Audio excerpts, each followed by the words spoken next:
उनको पहले साल से इसी ख्वाहिश में है कि शायद हम 6 महीने बाद हुकूमत गिरा लें, शायद हम 6 महीने बाद हुकूमत गिरा लें। तो इसी चक्कर में उन्होंने 4 साल गुजार लिए हैं।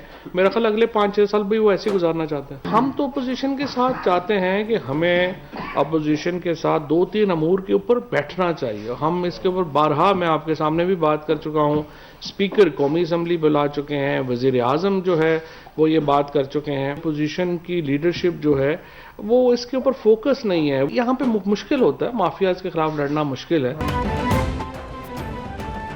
ऑपोजिशन ने हुकूमत गिराने के चक्कर में 4 साल गुजार दिए, ये अगले 5 साल भी इसी चक्कर में गुजारेंगे। ऑपोजिशन के साथ बैठना चाहते हैं मगर ये नहीं बैठने को राजी, अगले 5 साल भी हुकूमत करेंगे। वज़ीर इत्तलात फवाद चौधरी की प्रेस ब्रीफिंग, बोले स्टेट बैंक बिल को जल्द सेनेट से पेश करेंगे। बूस्टर डोज लगवाने को ओमिक्रॉन का खतरा कम होता है, यूरिया खाद किसानों को मिल रही है।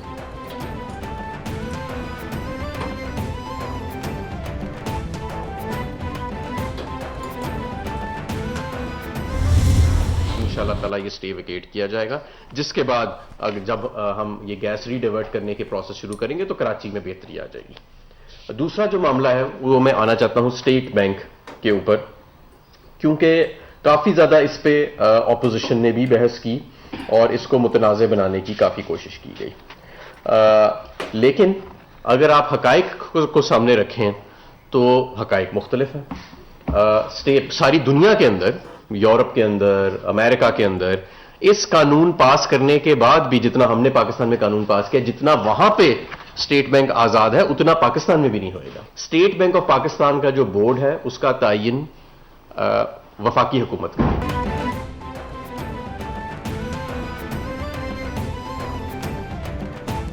महंगाई पूरी दुनिया में है, ऑपोजिशन सियासत कर रही है, गैस के लिए घरेलू सार्फिन को तरजीह दे रहे हैं।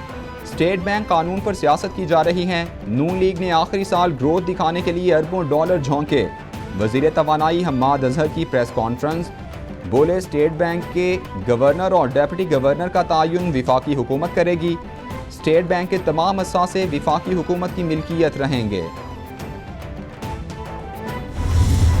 पिछले 3 महीने से खुद फोन कर करके बताते हैं कि हमारी डील हो गई है। मुशर्रफ के साथ डील की, पूरी पार्टी की पीठ में छुरा घोंपा। पार्टी के सीनियर तरीन लीडरान जो है वो यहां सड़कों पे फिरते पूछ रहे हैं कि शरीफ फैमिली किधर गई अचानक। उनको बताया कि इत्थे खलोते रहो, तुसी असी इत्थे ही हैं। और जब वो पार्टी के जो लीडरान और वर्कर थे उन्होंने देखा तो शरीफ फैमिली सारी एकदम से गायब हो गई। फिर कहा ये नहीं, ये 10 साल की डील नहीं है, हमारी तो 5 साल की डील हुई थी। मलक मकसूद चपड़ासी के अकाउंट से 3,700 करोड़ रुपया बरामद होता है, जो इनका चपड़ासी है 9,000 रुपए की नौकरी के ऊपर। नून लीग 4 माह से कह रही है कि डील हो गई, ये सबको खुद टेलीफोन करके बताते हैं कि बात बन गई है। ऑपोजिशन की काविशें अपने ही दाम में सियाद आ गया के मिज़दाक हैं। हमारे इंकिशाफ से इनकी चीखो पुकार शुरू हो गई। मुआवने खुसूसी शहबाज गिल की प्रेस कॉन्फ्रेंस, बोले नवाज शरीफ ने मुशर्रफ के साथ डील की, पहले डील से इनकार करते रहे, फिर कहा 10 के बजाय 5 साल की डील हुई है। चपड़ासी को करोड़ों रुपए किसने दिए? हुकूमत ने जो नवाज शरीफ के खिलाफ किया, उनको करप्ट करार देने की कोशिश की, उनके खिलाफ प्रोपेगेंडा करने की कोशिश की, उनको पॉलिटिकली उनको ख़त्म करने की कोशिश की, उनके खिलाफ स्मेयर कैंपेन्स चलाई, उनको फिजिकली भी नुकसान पहुंचाने की, उनकी ज़िंदगी को नुकसान पहुंचाने की कोशिश की। तो ये हुकूमत उसमें फेल होती आई है। इमरान खान साहब को अपने वर्ल्ड कप में चुल्लू भर पानी भर लेना चाहिए। और आगे आप सब जानते हैं कि मुहावरा कंप्लीट कैसे होता है। नवाज शरीफ जल्द पाकिस्तान आएंगे, वक्त का तायुन नून लीग करेगी। हुकूमत ने नवाज शरीफ को ख़त्म करने की कोशिश की, मुस्लिम लीग नून आजमाइशों के बावजूद टूटी नहीं। हुकूमत का जाना दिनों की बात है। मरियम नवाज का अज़्म, बोली जितनी जल्दी PDM को हुकूमत गिराने की थी उससे ज़्यादा जल्दी उन्हें खुद है। इमरान खान को अपने वर्ल्ड कप में चुल्लू भर पानी भर लेना चाहिए। मरी सानेहा हुकूमती नाअहली का सबूत है। वक्त बताएगा। वो भी मोटरसाइकिलों पे खींचते हैं, फिरते रहे, कुछ भी नहीं हुआ था। मगर ये अपोजिशन जो है मौलाना फजल रहमान साहब की क़यादत में आएगी और शेख साहब का वैसे भी उनका न आगे है कोई न पीछे है, उनकी तरफ से हुकूमत जाए आए, आने वाली हुकूमत की चापलूसी करके उसके साथ हो जाएंगे। मुशर्रफ से इमरान, इमरान से कहीं और, उनकी बात को सीरियस न लिया करें। उनको तो होटल वाले किराया का कमरा नहीं देते। हमारे लॉन्ग मार्च के नताइज का इन्हें वक्त बताएगा। शेख रशीद भी मोटरसाइकिल पर घूमते रहे, तब क्या कर लिया था? शेख रशीद की बला से हुकूमत आए या जाए, कैप्टन रिटायर्ड सफ्तर की मीडिया से गुफ्तगू। बोले शेख रशीद को किराए का कमरा कोई नहीं देता, इनके आगे पीछे कोई नहीं, ये चापलूसी के जरिए हुकूमत का हिस्सा बन जाते हैं।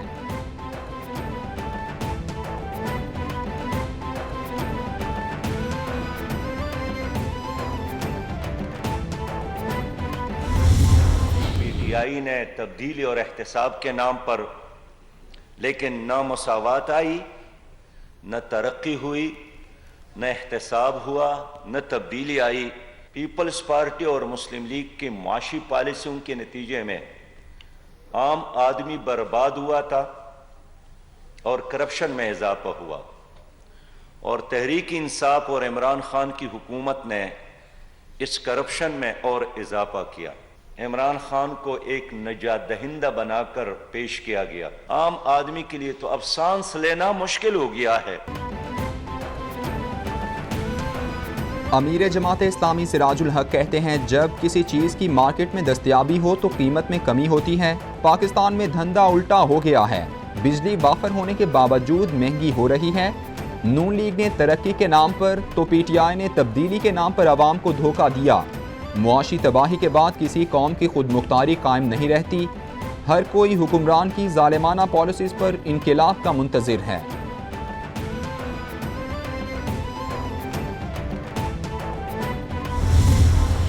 पाकिस्तान स्टॉक एक्सचेंज में मंदी के रुझान पर कारोबार का इख्तिताम। इंडेक्स 104 पॉइंट्स कमी से 45,507 पॉइंट्स पर बंद हुआ।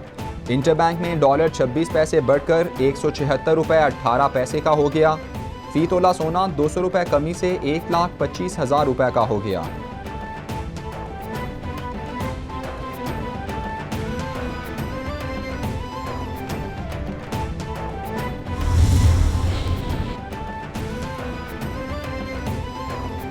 मीडिया एसोसिएशंस का मीडिया रेवेन्यू से मुतालिक वज़ीर इत्तलात फवाद चौधरी के ट्वीट का सख्त नोटिस। फवाद चौधरी की आदाद-ओ-शुमार को बेबुनियाद और गलत करार दे दिया, फौरी वापस लेने का मुतालबा कर दिया। मीडिया एसोसिएशंस के मुताबिक ज़राए के मुताबिक आदाद-ओ-शुमार तकनीकी खराबी से गलती से प्रिंट किए गए। फवाद चौधरी का ट्वीट जाली खबरों की बेहतरीन मिसाल है। फवाद चौधरी का ट्वीट तफरका पैदा करने की कोशिश है।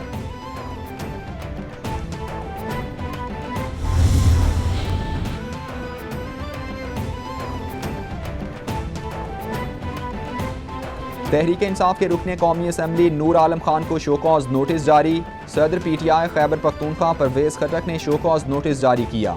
नूर आलम खान को 7 दिन में शोकॉज नोटिस का जवाब देने का हिदायत। नूर आलम खान ने पार्टी क़यादत पर इल्ज़ामात लगाए जो मीडिया पर नशर और शाया हुए। वो दस्तावेजी सबूत के साथ वजाहती जवाब 24 जनवरी तक जमा करवाएं। नोटिस का मतन, नूर आलम खान का कोरोना भी पॉजिटिव आ गया।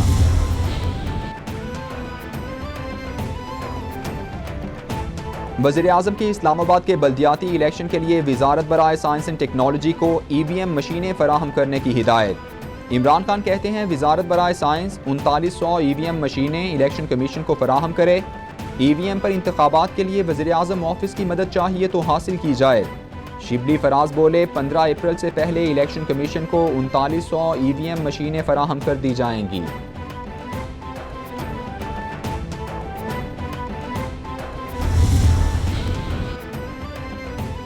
Institute for public opinion research की नई सर्वे रिपोर्ट जारी। वज़ीर आला पंजाब 3 साला कारकर्दगी के लिहाज से तमाम वज़राए आला से आगे।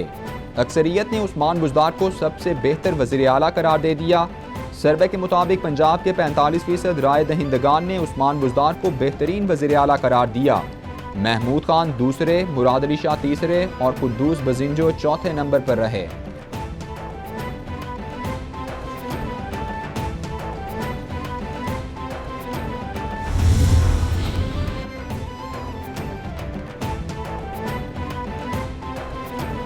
वज़ीर आला सिंध मुराद अली शाह की ज़ेर सदारत सूबाई काबीना का इजलास। नए साल से UID कोड से EDP बनाने और PP मोड पर 9 मुख्तलिफ मनसूबों के लिए 58 अरब रुपए की मंजूरी दे दी। काबीना ने फिजियोथेरेपी काउंसिल एक्ट 2022, कौमी इदारा बराए अमराज़ कल्ब के लिए फ़ंड्स की मंजूरी भी दे दी। NICVD के लिए 4 अरब फ़ंड्स की मंजूरी भी दे दी गई।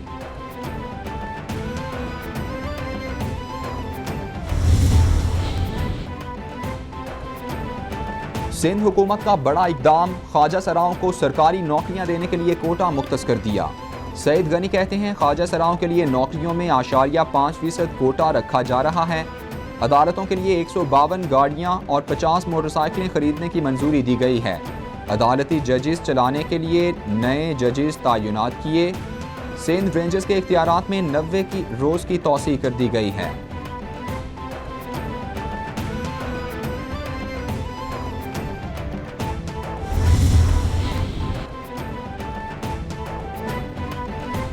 चौधरी परवेज़ इलाही से आलमी शोहरत याफ्ता गुलकारा शाजिया मंजूर की मुलाकात।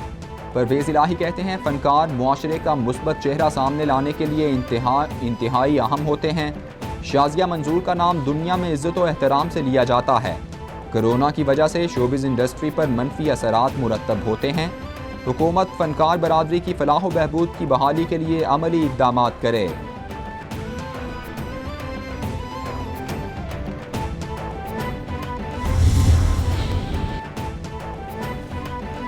दाता दरबार लाहौर के अहाते से 3 माह की बच्ची अगवा कर ली गई। बच्ची के अगवा की फुटेज कैपिटल TV को मौसूल। फुटेज में अगवाकार खवातीन को बच्ची ले जाते देखा जा सकता है। पुलिस ने बच्ची के अगवा का मुकदमा दर्ज कर लिया। IG पंजाब का वाक़े का नोटिस रिपोर्ट तलब कर ली।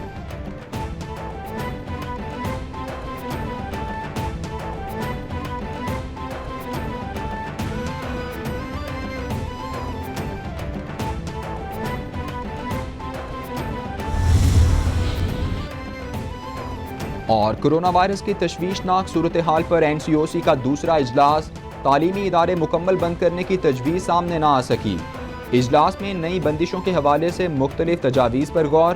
तालीमी इदारों को हफ्ते में 3 दिन और इस्लामाबाद में 7 रोज़ के लिए स्कूल्स को ऑनलाइन करने की तजवीज़। SOPs पर अमल दरामद ना करने वाले तालीमी इदारों को सील करने का फैसला। तालीमी इदारों में लाजमी वैक्सीनेशन पर भी जोर दिया गया।